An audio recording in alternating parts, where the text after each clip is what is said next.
So it's 5 minutes past 10. Maybe we should get started and people can join in later if they want to. I hope so. Well, folks, welcome. It's really great to be together. I have 3 preliminary remarks. First of all, I want to share with you my happiness that you are the founding generation of Iustoria and you are going to be a part of the history of this event, as I suppose that it will last for many years from now. It is a great idea. And the second thing that I'm so happy is that Nina is the founding mother of all the events. Basically, we still didn't have opportunity, I suppose, to say how grateful we are all to Nina's efforts. As a kind of eyewitness or as a kind of insider, I can attest that Nina was the sole founder of all the events. It was her idea and it was her realization. So the engine is her, the fuel is her, everything is done by Nina. So thanks so much for all the efforts that you faced, that you made, all the obstacles that you faced with, and that now we have a possibility to be together at such a great event. It is very important, not only for the students, it is also important for us professors who don't have a lot of experience with online communication. But if it works like this with all panelists that we can see, I feel much better than when I speak to myself, when I see my face on the screen. So I'm really happy that it works in that way, and I suppose that we can go on and work. The second observation is my excuse that I have to leave at 11 o'clock. I have some unexpected obligations, and then I will ask Nina to moderate the discussion if there be any. And the fourth thing is that I would really like to be interactive as much as possible. So if I ask you something, please do not try to escape any kind of answers or interruption or whatever. So I really feel much better when I see the faces, when I see the reactions. And thank you so much for being with us now in this moment here. So my first question for the girls is, how many of you are sole daughters, or you have only sisters without brothers? Just raise hands, please. 3, 4, only 1. Sorry, Okay. I did question. Is it if so the question is the question is just a preliminary to check the idea how it works today, how the sole girl, the girl without the brother, feels in the family, and what are the expectations of her father. I always have in mind some jokes about Montenegrinians who have, you know, this kind of cult of the sons, and who are expecting to have a son after 3 daughters, for example. And then there is a tragedy, the 4th child becomes a girl again. So my question is for all of you, what do you think, what is basically behind this kind of need of the fathers to have sons? Not only in the ancient period, even in some societies today. Girls, what do you are thinking? I now miss a little bit our colleague Sima, my Sima Avramović, who was speaking on that yesterday, dealing with Hindu law, and he mentioned 2 historical reasons. The first one, which is evident, that religion was one of the reasons why male heir was very important in the family, because only males were eligible to carry on the family religion, to carry on the cults of their family, and to keep the family to be eternal, to keep the continuation of the family. This is the first point. The second point is property. Particularly in patriarchal societies, the property should stay in the hands of the family, and only male people had some kind of possibility to interact in the legal transfer. And it was important, and from many other property reasons, male children, sons were really important to be a part of the family, while the girls were not so closely included in those possibilities in some civilizations. And now we are going to start with some historical overview.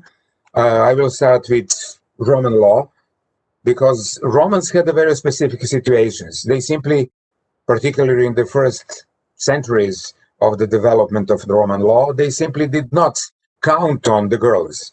In 12 tables and in the first centuries of the Roman life, they had a proverb, filia familiae sue finis. You know what does it mean? What does it mean? The girl Is the end of her family. is the end of her family. And one should ask oneself then how they obtained the continuation of the family, if there are only girls in the family or in other way, or with other reasons. And the answer is simple. The Romans are probably the oldest civilization, the oldest legal system who had the will, testament.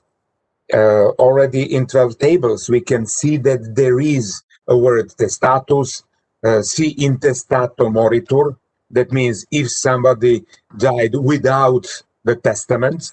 So already in the 5th century BC, Romans are a very rare civilization, maybe the only legal system who knew for the institution of will of the testament.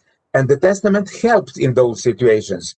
You are not having boys, sons, but you will take some of your friend's sons or some far cousins to be your heir, who is going to carry on the family, who is going to carry on, of course, very important thing, to carry on the family religion, who is going to take care about your burial, who will take care about the graves, and who will, of course, in the same time carry on the economic position of the family. It was definitely connected with the patriarchal attitude, but the Romans had a different approach than many other people. They had the will, and the girls were not included in as heirs until very, very late development of Roman law during the period of, let's say, dominate or something like this. But a bit different situation is in many other civilizations and in many other countries. I will keep on with the 5th century BC. That means the period when 12 tables of Rome were probably enacted. And now we are going to move to Greece, again to the 5th century BC, and to see what is the situation in Greece with the female heirs. It is very interesting situation. Definitely, Greece is a very specific country, having been divided into different policies, different city-states, and all those city-states had some kind of specificities. This is why, in theory of Greek law, there is an unsolved problem whether unified Greek law ever existed. Is there a Greek law at all? Or we can speak only about Athenian law, Spartan law, law of Gortyn, law of other policies. But when we are speaking about the position of the daughter in the family, there is a kind of common institution within all Greek city-states.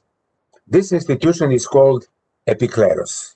And when I'm speaking with the students of the Faculty of Law in Belgrade, I'm sure that they know what it is. Unfortunately, we had a session yesterday in Serbian dealing with epikleros. Am I right, Nina? It was a Serbian? Nina, sorry. Am I right? We had yesterday only the Serbian session. Yes, that was a Serbian session. So that's why our foreign friends maybe do not know what is epikleros. And now I have a question. Who of the students who are not coming from the University of Belgrade know what is epikleros? in Greece. Okay, I expected that because many students all around the world have no contact with ancient Greek law. Some of them have a contact with Roman law, unfortunately less and less. But in Greek law, which are we studying at the University of Belgrade quite a lot, there is a very famous institution, and people who knows it, they call it epikleros. The word is about the girl who is the sole heir of her father, and she is entitled to prolong the family. In which way? I think that my students know, and I will not ask Una, for example, to explain it, because she is my assistant, but it would be very impressive if you tell me, do you think that students of Belgrade University have knowledge of epikleros? Una.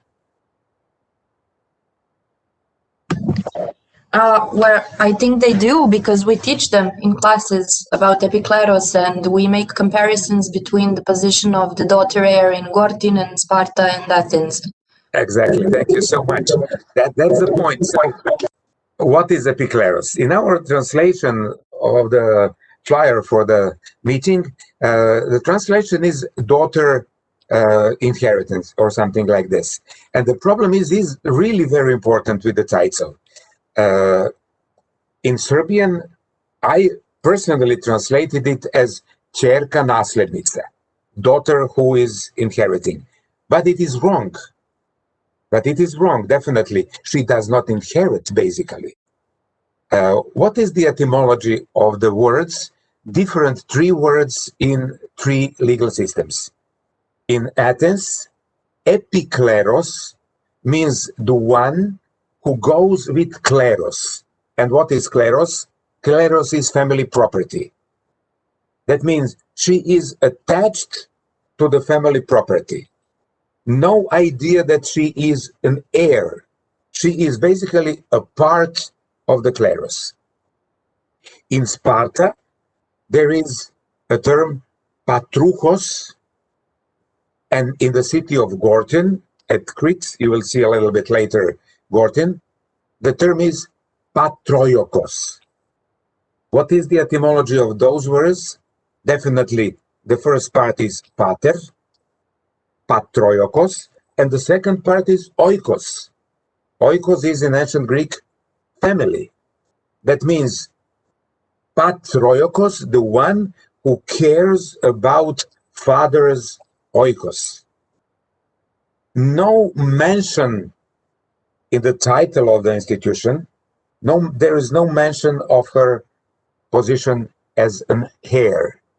But in mostly all languages, the idea of the heir is included in the title of that institution. Germans would say Erbtochter, we say ćerka naslednica, and in many languages the translation is like this, except in French, they say fille désignée, designated daughter, and maybe it will be the best translation of those three Greek terms which are present in different codifications or different legal systems. So when we are in Greece, let us start with Athens, for example, but I can explain the whole institution and the common idea of the institution of epikleros. Let's use the Athenian term because it is most present in the survived speeches, court speeches of different logographs, speech writers.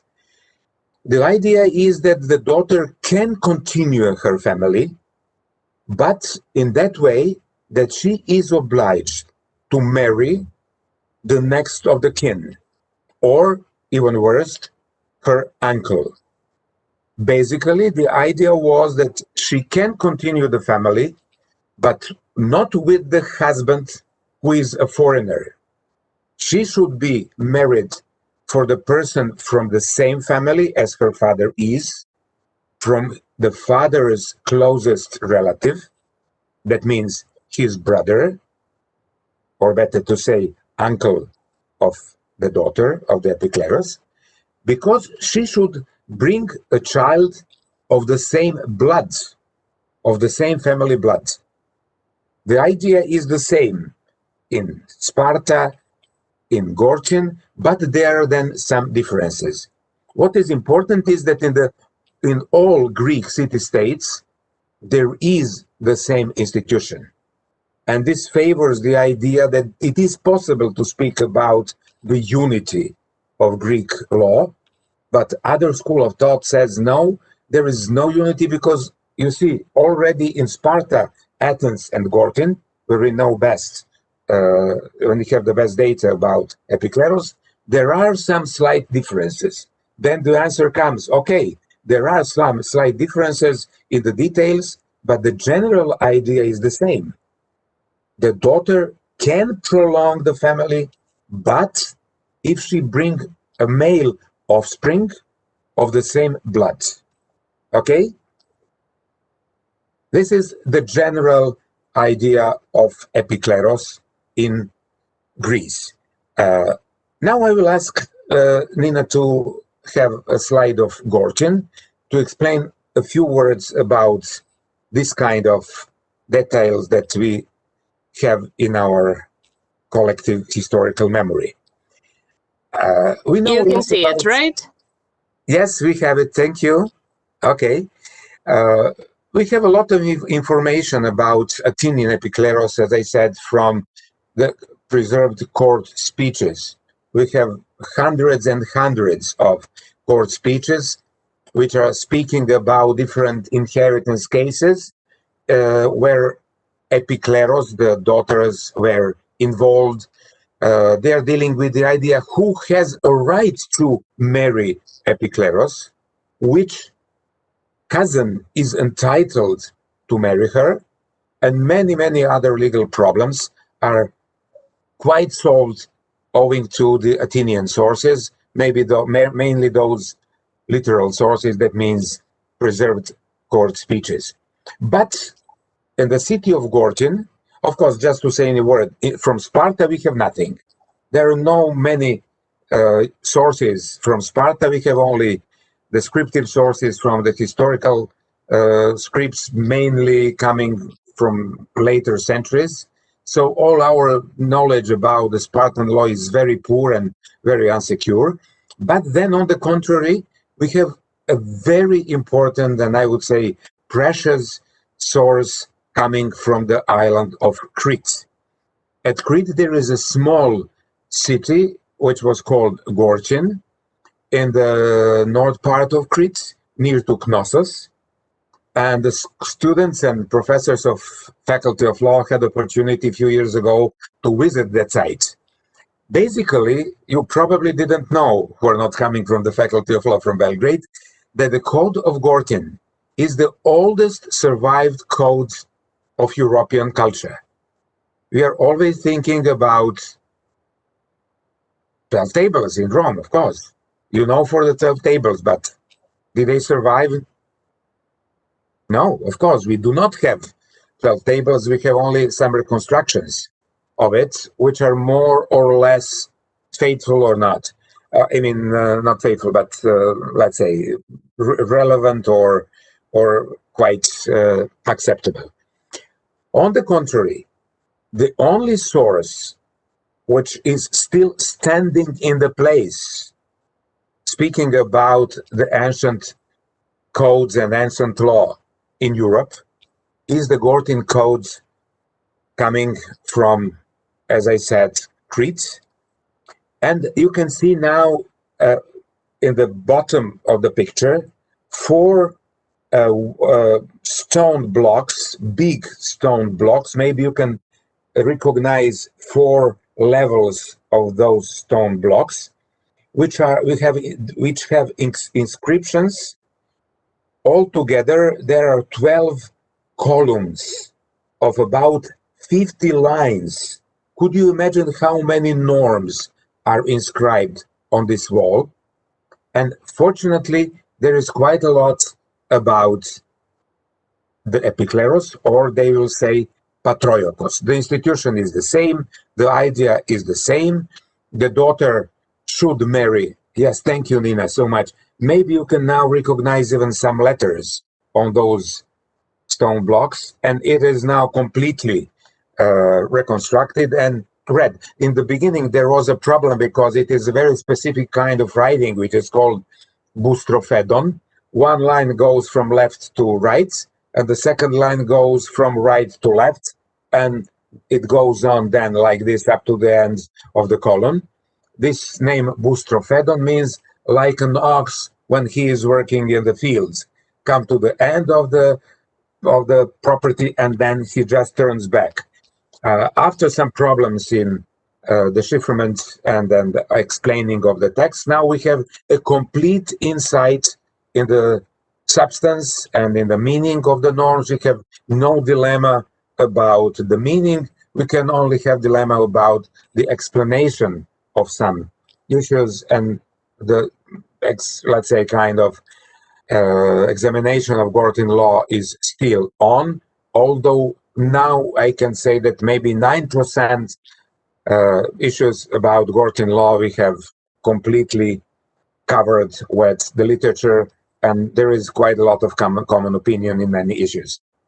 So, speaking about Patroiokos, we know that Patroiokos has a bit different status in Athens, in Gortin, and in Sparta. What are the differences? Let's go with Athens first. Athenian Patroiokos had, I must say, worst position. She was, first of all, obliged to marry into the order that was prescribed, order of cousins, that she was expected to be married. That means the first one is her uncle. But you know, uncle can be quite old. And maybe he cannot respond to the need that the society and the polis asks. That means that he has to make the reproduction of the child. So there is then in Athenian law a possibility that if the first epiballon, the one who has the right to marry epikleros, fails in his duty, according to Plutarch, although Plutarch is not a very relevant source, there was a possibility that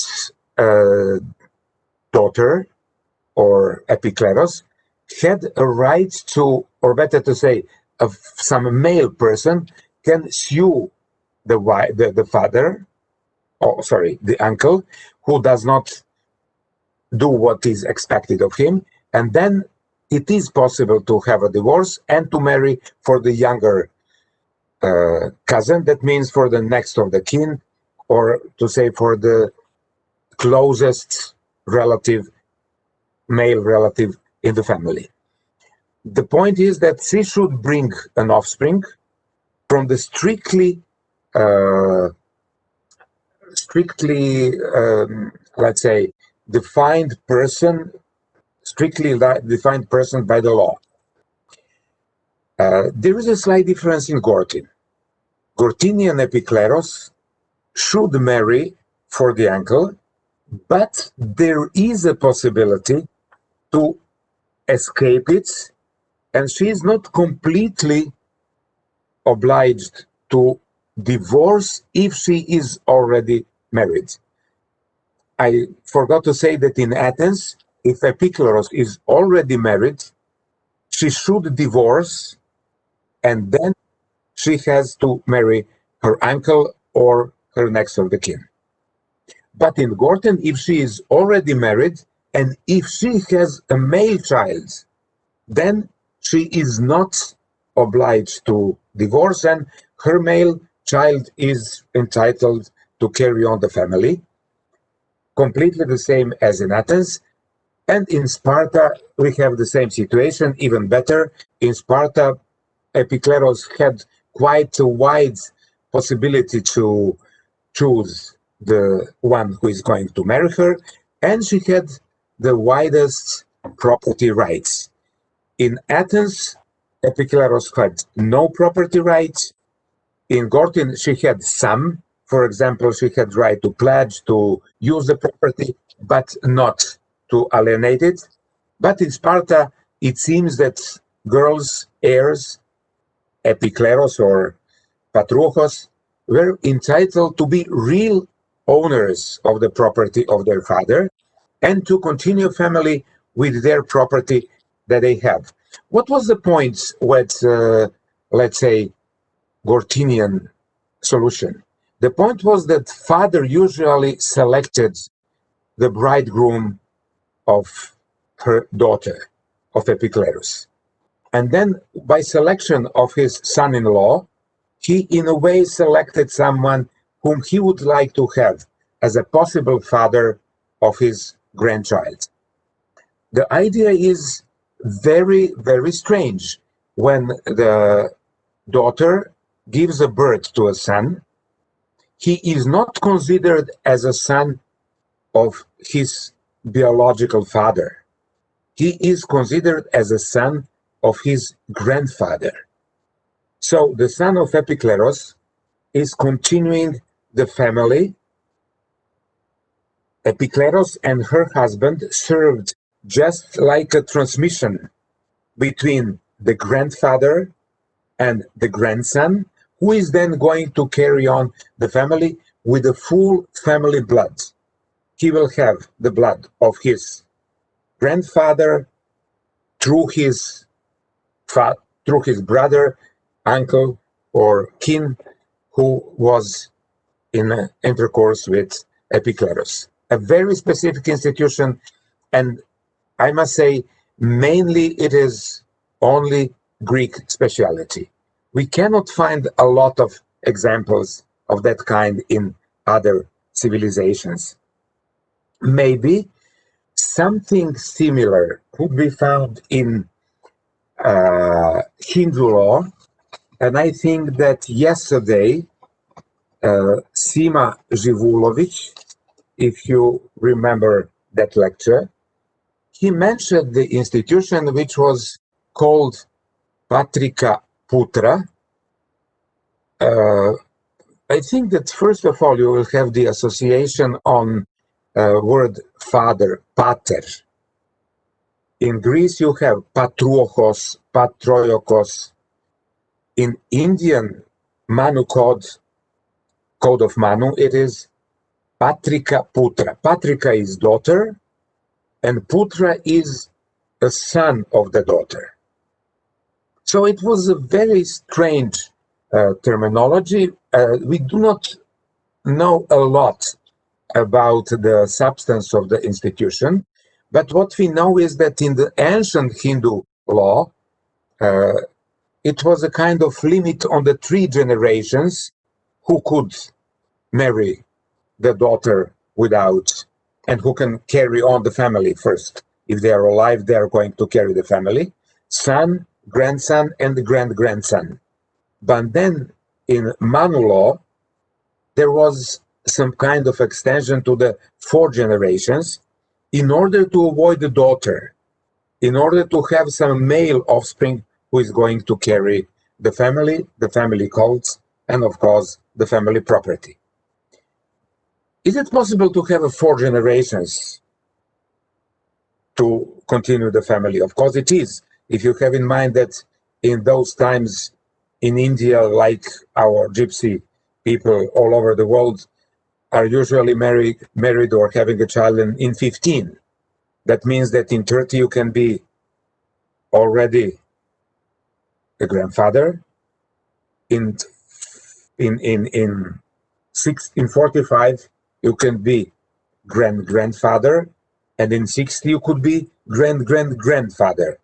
So it is quite acceptable for Hindu law that 4 generations of male offsprings can continue the family. But if by some bad fortune it happens that there is none of them, then the girl can come in place, and then she is called Patrika Putra. She is considered as a daughter of the father, and according to the code of Manu, which comes from the 1st century after the Christ, the daughter can have the child with any kind of bride.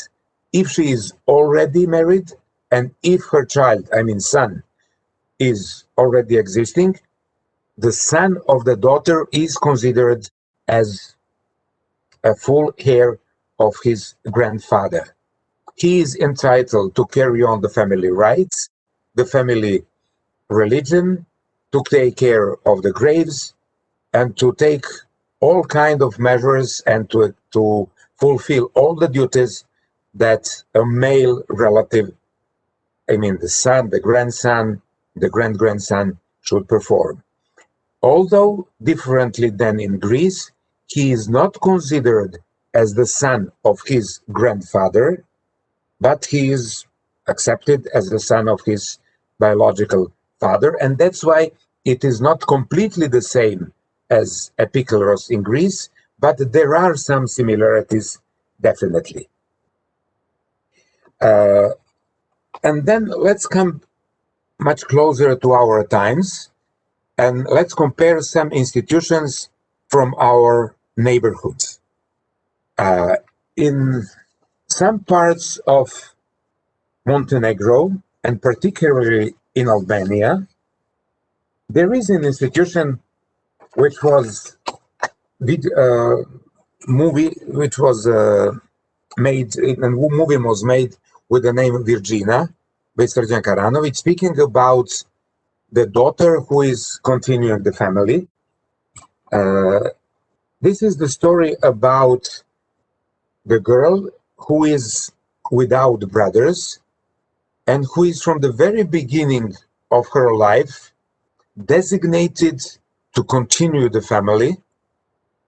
She is called Virgina in Albanian law, or Virginessa, sometimes Tobe, which is has connection with the Turkish word Tobelia, the one who gives an oath that she is not going to be married.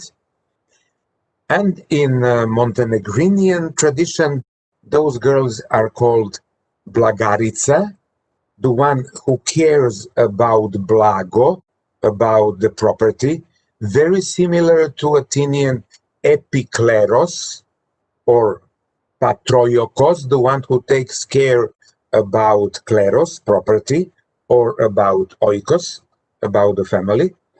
Or the second term which is used in Montenegrinian law, habits, is ostajnica, the one who rests in the family.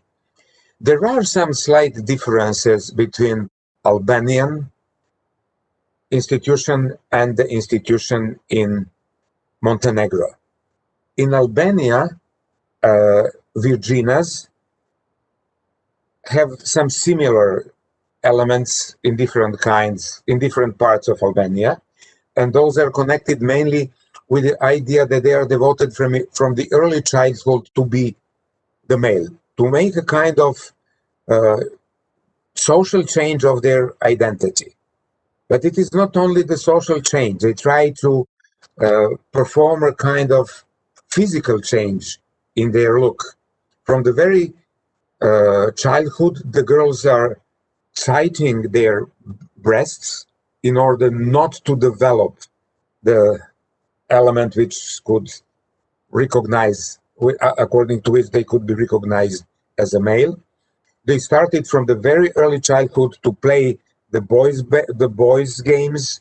They are in the connection only with the boys and have only boy, let's say, interests. They are starting to use the weapon very early, and they are simply carried on by the family as they are male. Some of them, when they came to the age to have menstruation, according to the anthropological sources, because they have no other sources except anthropology, many of them have lost the monthly cycles. And they simply had a kind of biological change. Probably there is some kind of psychological stress or kind of a cause that even those situations were recorded, and then during the rest of their life, they behave completely like male. They are sitting with the males, they are smoking, they are drinking, they are going to war. Many Virginas were famous warriors in Albania, and until the end of their life, they carry on their family, but they cannot marry. They cannot have an offspring. And this is the difference between Virginas in Albania and with epikleros in Greece or Patrika Putra in India, who can prolong the family for more generations or for eternity. However, in Montenegro, we have a similar situation with Ostajnica, and we fortunately have a photo of Ostajnica, which was done in, let's say, 1930 or something. I think that last Ostajnica died in 60s years, in 1960s, and she was completely described. And this one was called Milica, Mikash. They changed to her name immediately when she was born. This lady, although she looks like an old man, as you can see, rather than like an old woman, when she was born, her father died in a battle, and immediately her mother changed her name from Milica to Mikash, which is a male name, and from very early childhood, she started to behave like a man. What she did, she was very famous warrior. Let me see what she was also characteristic with. Yeah, she was famous that she liked to drink quite a lot, like a male. She was very, I would say, devoted to the family rights, but in the same time, she was recorded in the public register as a male person. And she had a right to vote. And of course, she had a right to decide with other male people in different kind of gatherings of the male people, when they are trying to reach some decision which is dealing with the society. A very interesting issue is that it is the difference between the Albanian Virginas. They could not vote, they could not have say in the talks between the male people, but they were allowed to sit with the male members of the society to listen what is happening. They were even allowed, according to the anthropologists, to make some face, to give some kind of sign what they think, whether they are for or against something, but they were not allowed to talk and to vote. On the contrary, in Montenegro, Ostajnica, like Milica or Mikash, were allowed to vote officially, not only at the meetings of the male people, but they were registered in the state official register of people as a male person. What is the difference? The real and the only difference is that she, with those Ostajnica and with Virgina in Albania, the family ends. That means that those daughters can prolong the family only for one generation. In ancient Greece, in India, we have some similar institutions in ancient Japan, in ancient China, but they didn't have opportunity to come to the sources, and that's why I omit to speak about those civilizations and those very interesting legal systems. But there were some similar institutions like Patrika Putra in Indian law. So to try to resume the story, in Roman law, there is no possibility to have a daughter, particularly in the first centuries of Roman law, as a daughter who is going to carry on the family. She will be married and she will go to another family and she will live for the other family. In Greece, it is really a very peculiar historical situation where we have a daughter, Epikleros in Athens, Patroiokos in Gortyn, Patrouchos in Sparta, which is going to prolong the family for eternity. Technically, if her son, whom she will get with the next of the kin or with her uncle, has his own male offspring, then the family could last for many, many generations on. So the daughter does not make any cut in the family. On the contrary, she is mainly used as a tool for prolongation of the family. And this is why I think it is wrong to name this institution ќерка наследница, erbtochter, the daughter who inherits, because she basically does not inherit. She is mainly a tool. Someone can have a wrong impression that she becomes a rich girl who is going to inherit the family. Although, as I said, in Sparta, at the very end of the Spartan history, when the Sparta fell under the process of philochromatia, and when the Spartan whole society became more,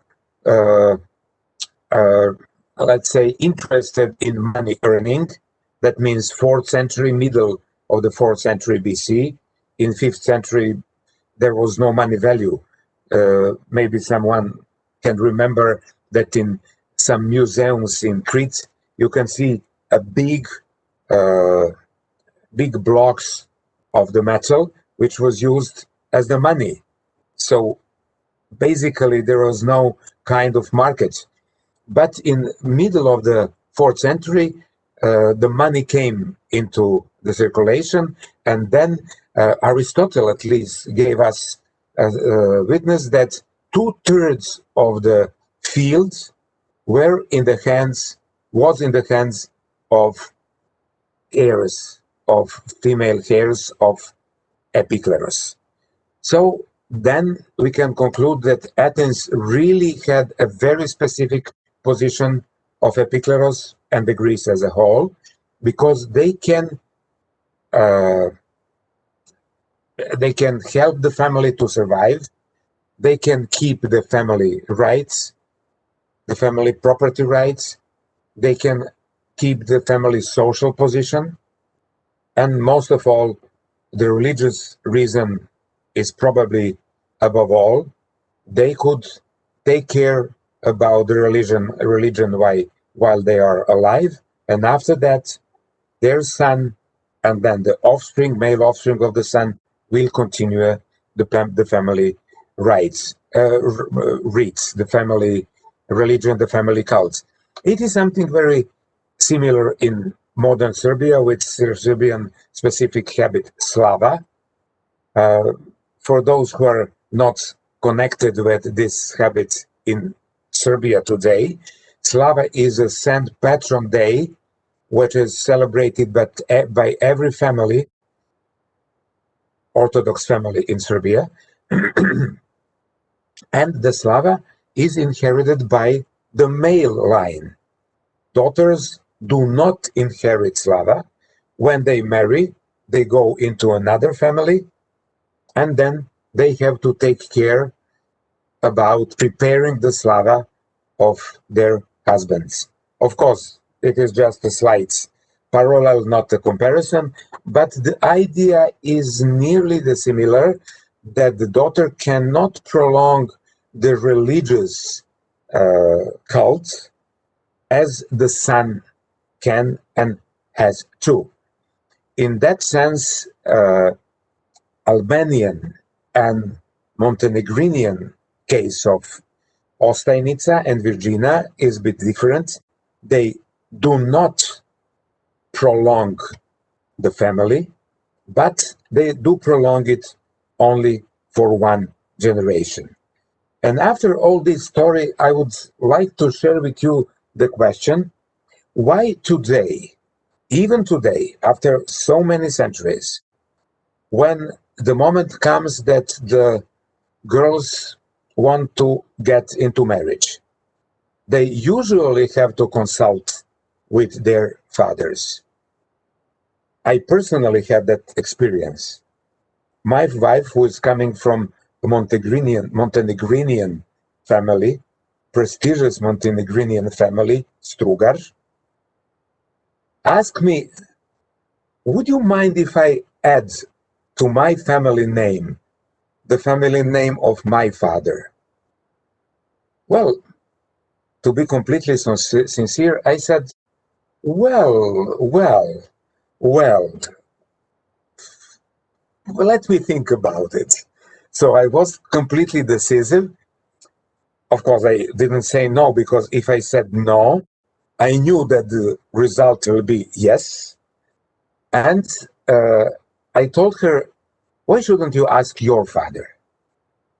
And she really did it. She asked her father, and then I have the report by her. Her father said, you know that I would love so much that you have the family name Strugar, because he had 2 girls in the family. It would be very important for my family, but as I'm a male, I know how your husband will feel if you add your family name to his family name. Please, a small nota bene, it all happened 40 years ago, so you have a bit different views now.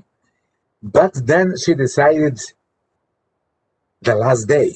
I didn't know what was her decision.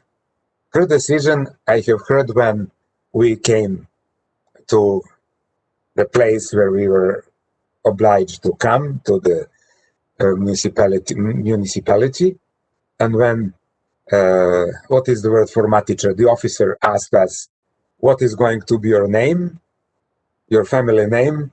I was waiting, and when I have heard Avramović, I must admit that I was quite happy, and I appreciate so much the reasoning of her father, who really would love to have family name Strugar to be prolonged, but he understood the patriarchal point of view in 20th century. Now we are in 21st century, and I suppose that even my case could sound quite odd, or at least very old-fashioned. But in any case, because I have to leave now, it is about 11 o'clock, I will ask someone of you, I will ask 2 ladies that I know that are soul girls. Nina has 2 sisters, as I know, and she is married and she has a child, female child, and she still has her family name Kršljanin. She didn't take the name of her husband's. Una is also the sole child, am I right? The sole daughter. And Una, what is your decision? Are you going to try to convince your husband to add your family name to the name of your family? The floor is yours. I won't try to convince him, but I'll probably keep my surname and add on his. So I don't want to give up on my surname. Go on. Nina. Yeah. Well, as for me, to be honest, my husband and I were considering to add each other's surnames so we'd both have both. But then we decided that it was too complicated, and since we both had published papers with our original surnames and everything, we decided just to keep to each his own, but our daughter has my husband's surname.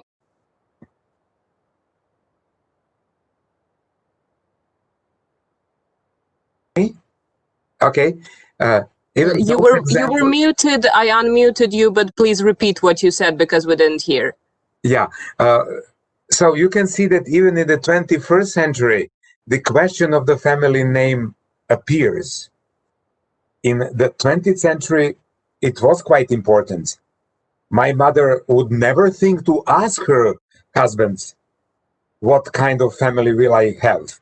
It was going without saying that it should be the family name. And now we have examples how the daughters, nevertheless, the patriarchal attitudes could prolong the family with some, let's say, different kind of gymnastics to prolong the family, to prolong the family cult, to prolong the property continuity, but to keep the family identity. The point of family identity is, for me, the third most important reason why those institutions were existing. Of course, the literature would say religious reason, property reason. But I have a feeling that the anthropological, psychological reason needs to prolong the identity of the family is a little bit still alive even today. And now I have to leave you and to give you a floor to discuss this topic, maybe also to exchange your experience and maybe to exchange your views upon all the issue. Thank you so much for listening, and I'm really sorry that I have to leave. I have a very, very important obligation at 12 o'clock and I have to leave now. All the best, and Nina and all participants, I congratulate you to a wonderful idea and to wonderful realization. All the best. Bye-bye. Thank you very much, Professor Avramowicz. Goodbye.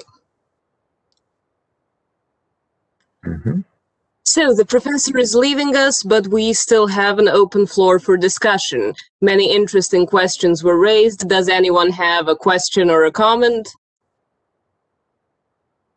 Well, I guess this will be a question to colleagues from Belgrade and Mr. Tranjik, as I've seen some similarities between this institute in Greece and the Leverage we talked about this today. So if you could compare this.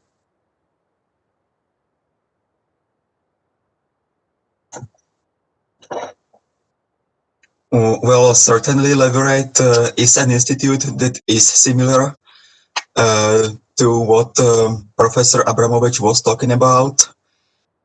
And I would say the Leverage is indeed one of the institutions which are connected to keeping the family going, and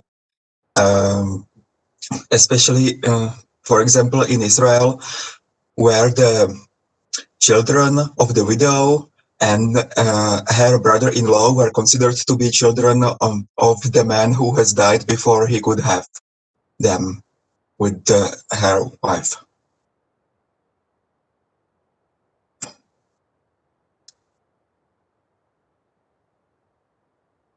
Very good, thank you. Any other questions, comments?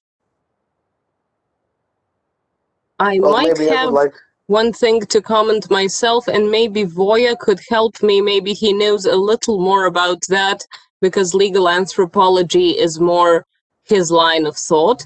I read in a legal anthropology book that I unfortunately don't have here with me to double check the details, about some tribe in Africa, and unfortunately I don't remember which and where, that they have a very similar custom to that of the Bilginas and Ostajnice that Professor Avramowicz was talking about, so that a woman can take on a male role. A woman can, for example, become a warrior in the tribe, although that is a traditionally male role, if she technically has to dress like a man, she has to carry weapons and everything else that men do. But the interesting part there, that she is also obliged to marry as a man, so she is obliged to take a wife. But of course, she is allowed to make arrangements for some other biological man to provide a child for her wife. So that was a very unique thing for me. I don't know, Voya, if you know anything, or anyone else, if they had any experience with something like that. I have another comment. This is a strange thing, and we can find examples throughout the world. But the main thing here, I think, is that we always ask ourselves how the patriarchal family and patriarchal mentality exist and survive throughout the millenniums. And this is the one of the answers. Not only the men are guilty for that, also the women are guilty for that. And a law in ancient Greece show us that they have wonderful solution from the men's view. They use feminine principle to perpetuate masculine principle. Throughout the epiclera, the men's principle is carrying out. You are carrying out the patriarchal family thanks to the woman. And that's the main thing here. That's the main point of this. And that's the fantastic thing. How can patriarchal family manage to survive through millennium and manage to overcome all the problems? That's it. Okay, thank you. Well, yes, of course, you're right. And I mean, I agree that the women also perpetuate that culture, but again, that's how they were raised usually. That's how they were told things should be, etc., etc. Of course. Anyone else? Any comments? Any questions? Maybe I would like to add something. Well, being these days completely immature and in era of Latin Kingdom Jerusalem, listening what all of you have said and enjoying in Professor Avramović's class and in your comments, I have in mind two examples which in fact confirm everything what was said here, maybe especially what Voya has mentioned a few seconds or a few minutes ago. In Latin Kingdom of Jerusalem, the great chroniclers, for example, William of Tyre, Williamus Tyrensis, who maybe was the most important one in the 12th century during the first Jerusalem kingdom, always tried to confirm all the readers of his chronicle that some kind of bloodline, but moral line as well, should be established with the first crusaders, with the members of the first crusade who had conquered Jerusalem in 1099. So in that sense, a lot of princesses, for example, Princess Melisande, who was the daughter of the second Jerusalem, of the second king of the Jerusalem kingdom, Baldwin II, she was the wife of Fulk of Anjou. But in all cases and in all senses, she was considered as a person who has a claim on the throne of the Latin Kingdom of Jerusalem, as well as their sons. And one of the possible explications was to prevent Anjou family to come on the throne of the Latin Kingdom of Jerusalem and to prevent them to rule as Anjou in any case. And the second very important example well, deals with the second part of the Hierosolymic history. In fact, that is the famous civil war which was fought between the Emperor Friedrich II Hohenstaufen and the baronial family and baronial supporters on Cyprus. And it was also the question, who should be a bailey, who has a right to be regent of the throne, if a wife, if a princess who is a legitimate heir of the throne has died. And the question, who has the right to be bailey, or in fact, who has the right to be regent, caused, in fact, a civil war, which was fought between the imperialist forces and the forces, local forces in Cyprus. And the main topic and the main point of disagreement was, should we apply Eastern or Western customs? And just as a conclusion, here we have an application of those principles in public sphere.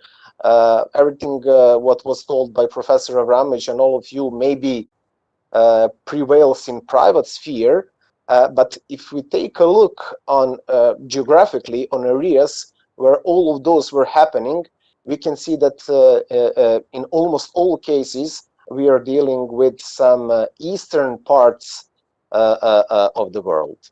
Thank you. Thank you, Milos. Unfortunately, I had some connection problems, so I didn't really get the second part of your exposition as you were tuning in and out, but I hope that the majority of the people could hear you properly. So it's a problem on my side. Does anyone else have something to comment, to ask?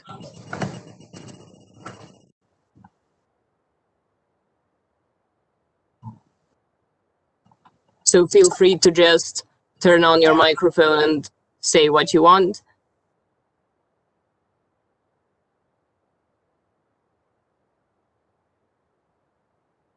Maybe it is quite interesting to explore in which cultures the women are free to choose whether they want to become, for example, a virgina or to perform elaborate marriage, and in which cultures it is simply stated in the law, yeah, the woman will be this and that, and she has no option to avoid it.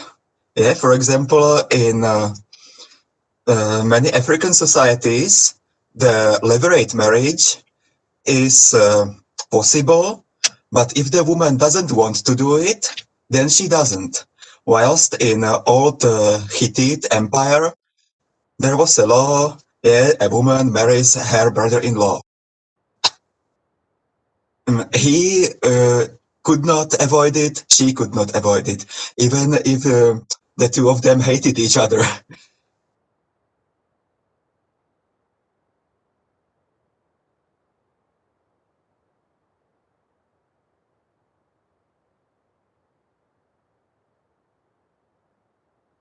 Well, it's different answer if we are talking about the states and the tribal societies, because there are several different mechanisms which regulates their customs and their law, etc., etc., etc.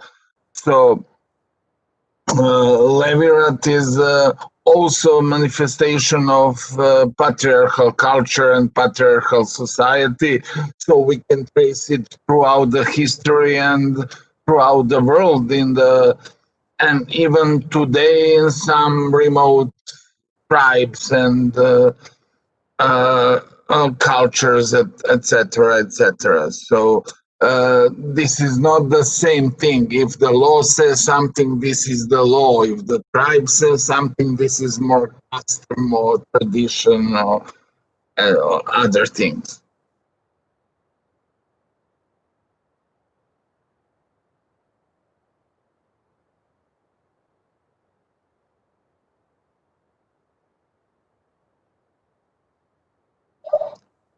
Any other questions? I'm not sure that.